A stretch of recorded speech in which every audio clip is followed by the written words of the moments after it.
are the Birdie Nine, fan art making Aven, also known as Arakokra or Bird People of the Critical Role Campaign 2 party. I'll focus on explaining real-world information about the birds I chose, so you can see why I made the choices I did. Common Tailorbird, a songbird found across the more tropical regions of Asia. This shy, camouflaged green and gray bird may have rusty, brown, or yellow eyes and has rusty, slightly reddish head crowns. These small birds often hold their tails upright and remain very hidden in the brush, rarely seen, more often heard.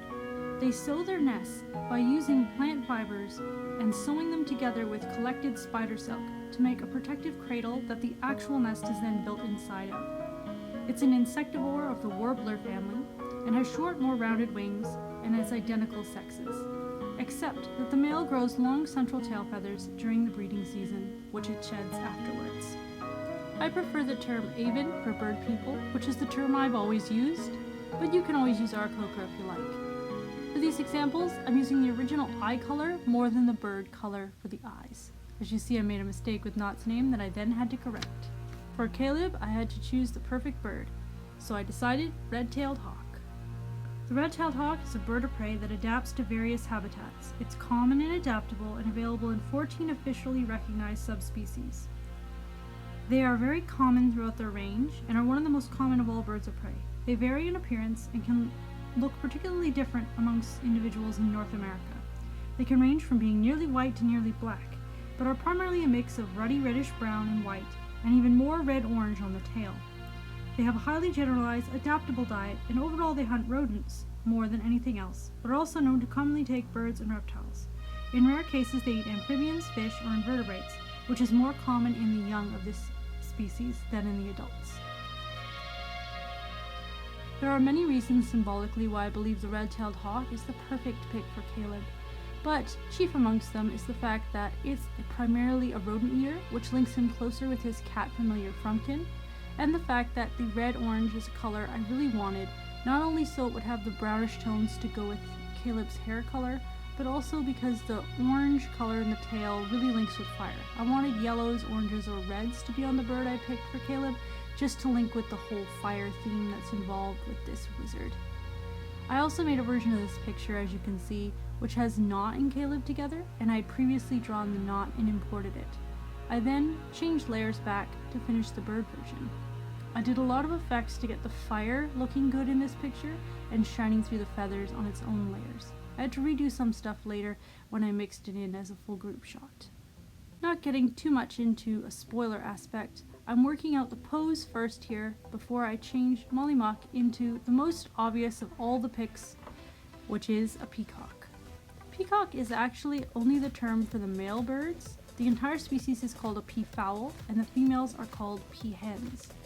The blue or Indian peafowl of India, there's also a green peafowl of Southeast Asia, and one African species called the Congo peafowl. Males are famous for their piercing calls and extravagant impressive plumage. The tail, or train, is also used for mating displays. This tail is actually just the extended covert feathers. The real flight feathers of the tail are actually underneath.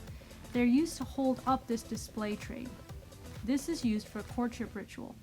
It's argued whether this is just to show the health of a male who can't fake his health, whether it's a hypnotic display, or whether it's just proof that only males who are amazing enough could survive having such difficult handicaps of plumage. However, I believe it's a combination of all these things. And I believe in many ways the peacock does suit Molly Muck. Not only that, but their names sound a bit alike. It's also to be noted that baby peafowl are completely camouflaged and only develop the bright colors as an adult. Different species have different colors in the females. There's also a hybrid between the blue and green peacock, which is called the Spaldings, after Mrs. Keith Spalding, who first achieved this hybridization. Unlike most hybrids, they're fully fertile and can continue breeding. The white peafowl you may have seen are most often not albino, but called leucism, which is a separate condition. Their eyes are blue-gray rather than red and pink, and all their plumage is white.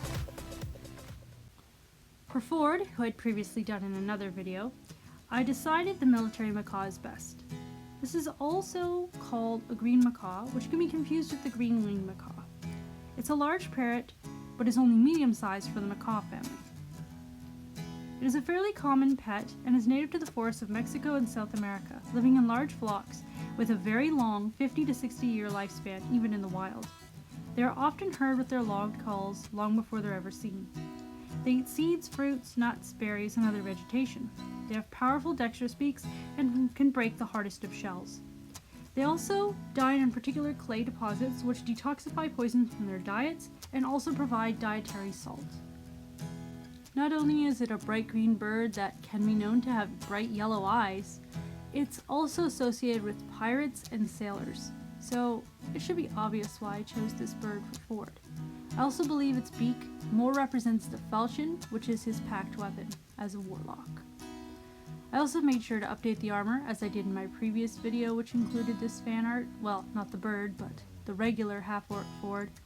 And I decided that the best thing to do would be to change the pose, because I didn't think the original pose was quite as action-packed as I would like. As with most of these pictures, I decided the most beautiful way to do it is to have the wings open. I made sure to put the reflected light originally on a separate layer and added in a lot of glow effects from the Eldritch Blast. And I had a bit of the seawater from the slash in the sword. On the fence with this bird, I knew I wanted a kingfisher, but I settled on the sacred kingfisher over the kookaburra. A medium-sized woodland-dwelling kingfisher from Australia, New Zealand, and other parts of the Western Pacific, living in mangroves, woodlands, and forests near rivers, named sacred as it was said to be a holy bird to the Polynesians, who said it had magic over the waves and water. They eat insects, small crustaceans, fish, small rodents, and reptiles, with a few reports of them eating very small birds. They dig room-like nests directly in riverbanks or termite mounds, and in some cases they're known to nest on an empty branch. They are beautiful with iridescent blue, greenish, and turquoise plumage that appears to change colors when viewed at different angles. I went with Jester's original eye color as with most of these, and I'm pretty happy with this. I wanted to show the wings half open from the rear. For Yasha, I'm very proud to say I think I found the perfect bird. This large stork has red beak and legs, an average of 100 to 115 centimeters in length, with a 215 centimeter wingspan, with a height of 100 to 125 centimeters, weighing between 2.3 and 4.5 kilograms. A long-distance migrant, they breed in open areas and marshy wetlands in large stick nests, trees, or buildings. They breed north, as far as Finland and Europe, Western Africa, Southwest Asia, Southeast Africa, and a few areas of India. Carnivorous, they eat a wide variety of prey, including insects, fish, amphibians, reptiles, small mammals, and small birds. Many source from the ground, in low areas with shorter vegetation, and in shallow water. Broad, long, soaring wings, they are more dependent on wind thermals than most birds. They're known to be very silent and not make bird calls, except the noises they make are loud beak clatterings by opening and closing their beaks rapidly when they're very upset or when they're mating. Some say it sounds like distant machine gun fire. A black and white, more gothic-looking bird from areas with low-lying open wetlands? My, it's quite the perfect bird for Yasha, I'd say. The American or Caribbean flamingo has a range of the Galapagos, coastal Colombia, Venezuela, nearby islands, Brazil, Trinidad, Tobago, and most of the Caribbean islands. It is also known to go as far north as Florida, which appears to be the northernmost tip of its range. Preferring isolated, saline lagoons, mudflats, and shallow brackish coastal or inland lakes. A flying, migrating, large wading bird, a long-lived bird with a 40-year lifespan, they breed in mud nests, often in alkaline lakes, laying a single egg in a raised mound. Red and pink, they make very loud goose-like honking calls. Having unusual filter-feeding beaks, they turn their heads upside down and filter out various sized tiny organisms, algae, bacteria, zooplankton, baby shrimp, tiny fish, all from acidic water. They more primarily move around and migrate due to lack of food sources. They search for the best place to feed and seem to be on a mission sometimes. I am absolutely certain I found the perfect bird for Beauregard. A passerine bird of the crow family, the blue jay, a member of the corvidae and native to North America. They breed both in carnivorous and deciduous forests, and they are often a very common sight. Both sexes are similar. Feeding primarily on nuts and seeds, they'll also eat soft fruits, arthropods, bugs, and occasionally small vertebrates. They also sometimes store foods in a larder or hoard for later. Dexterous, they sometimes even acrobatically catch insects while flying in the air. They are named Jay for their loud, obnoxious calls which sound like Jay, Jay! The crest on the head is raised or lowered by their mood. They also tend to be very aggressive and start fights often, quarreling with other jays and other birds as well. They are symbols of being bold, noisy, and aggressive. They are very brave, however, and are known to chase off even larger predatory birds like hawks, falcons, and owls, and appear to be, in the end, very appreciated by the other songbirds in any given area because they help protect the entire population with their aggressive, bold tactics. Overall, I'm very happy with all of my Birdie Nein. Here I am using a screen recording and Clip Studio Paint to make a background in an 11 by 17 inch file. For some reason, due to recent updates or for whatever reason, Procreate is having trouble saving clear background PNGs. So instead of saving to the photos, where they keep getting white backgrounds, I had to save them to my Dropbox and then import them into Clip Studio. I'm going to show an example here of how I did that in a moment, just for anyone else who wants to know this information because it's actually quite helpful. I'm using different downloaded and default brushes, as well as a few custom brushes I made in Clip Studio to get a sort of abstract background. I decided I wanted a more neutral tone abstract background so that all members of the Birdie Nein could stand out. I made the ground a little bit more realistic while I remained the background of the rest of it very abstracted. I'm making different rough shapes, implying different strange lighting and glows, and I decided to make some vague vegetation here. I didn't focus on making anything to look like anything in particular, although in the end it kind of looks like blurry bushes and streaks of sunlight. The entire thing is, as I said, much more abstracted, and I'm trying to keep everything a little bit more neutral tone. I have to import each separate Birdie Nein individually, and it actually took quite a while to save them to Dropbox and then open them here. Copy and paste. Each one I'd already saved to Dropbox is then hitting the dot icon and then export, taking a moment to export it. Then I have to select everything, copy, switch over to my other file, and then paste.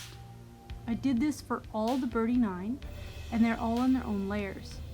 I'm then able to adjust those layers. Unfortunately, some of the fire effects didn't match on my Caleb here, so I had to repaint the fire in Clip Studio later and adjust the size of everything and move them around, as you'll see. I tried to fit them all in so they weren't overlapping. I maybe should have made the file even wider than an 11 by 17, but this way, if I really want to, I can print this out and actually have it and put it up on my wall. So I decided, as 11 by 17 is the largest size I could get printed at Staples, that I probably would do that. For Molly, I saved both of the two here, but I only needed the Peacock, so I just copied and pasted the Peacock and not both versions.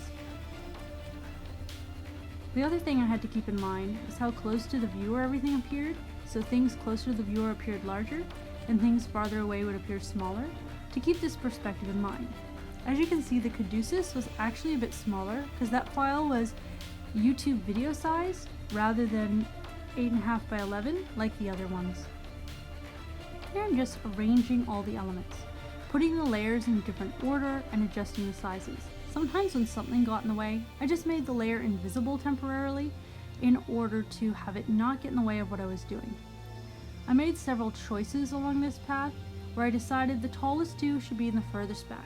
They're not going to look quite as big proportionately as they would if they were standing next to them, but also that way they would be seen and perceived as being larger. I also decided, for various reasons, I probably should shrink Knot down and put her in front of everything, just so it's apparent that she's much smaller than everybody else. And I had to make a few decisions about exactly how to place everything so that the lines of all their bodies matched up in a way that wasn't confusing or disruptive. There was a lot of moving things around and changing the sizes. But you should do these things. That's one of the advantages of digital art.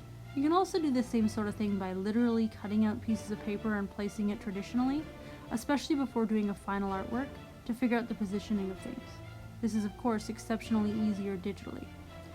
I finally decided that Caleb should be on the far side, and that part of him should be cut off just so that things fit in the scene better. And I'll go in a second and paint in the fire. Really hope either the iPad operating system or Procreate or both do an update that fixes this problem, because PNGs used to save with a clear background into photos just fine, and now they aren't anymore, and it's actually a big problem for a lot of people trying to use Procreate to make art that they're selling to people, or just that they're using between different applications, or in general that they're going to be using for videos or posting. It really should be able to save to photos with a clear background, and it's actually really upsetting that it isn't anymore. I used some of my oil painting brushes in order to paint these effects in. I tried to make it match the lighting of the scene a bit better without overly focusing on every detail too much. Some of the final details on the Hawk version of Caleb were actually on a different layer that involved a lot of the fire lighting from behind, so I didn't bother with them. I also did a multiply layer here to do shadows underneath, so that the colors on multiply get a little bit duller and a little bit darker. It's very easy for adding shadows to pictures. I also think it should be noted that some of the gear here has been updated to fit where they were in the story more, or where they were last. Such as, I actually tried to make the Tinkertop Bolt Blaster 1000 per knot. I made the Retribution shield for Caduceus, but I intentionally made it smaller because he's a bird person and they probably shouldn't wield very large shields. Here's the full group! I hope everyone enjoyed this a little late video, but I decided to get it released closer to Wednesday or Thursday. Also, I got sick for a couple days there, and that kind of impacted all this. I hope you look forward to future videos. Now that I'm done the Birdie Nine, I think I'm going to do different art for a while. I'm also probably planning on doing Mermaid, and there probably should be at least one video in May which is mermaid focused. Because, you know, mermaid, which is fun. I've intentionally been doing less underwater art lately, so I'd be excited to do mermaid. Alright, goodbye!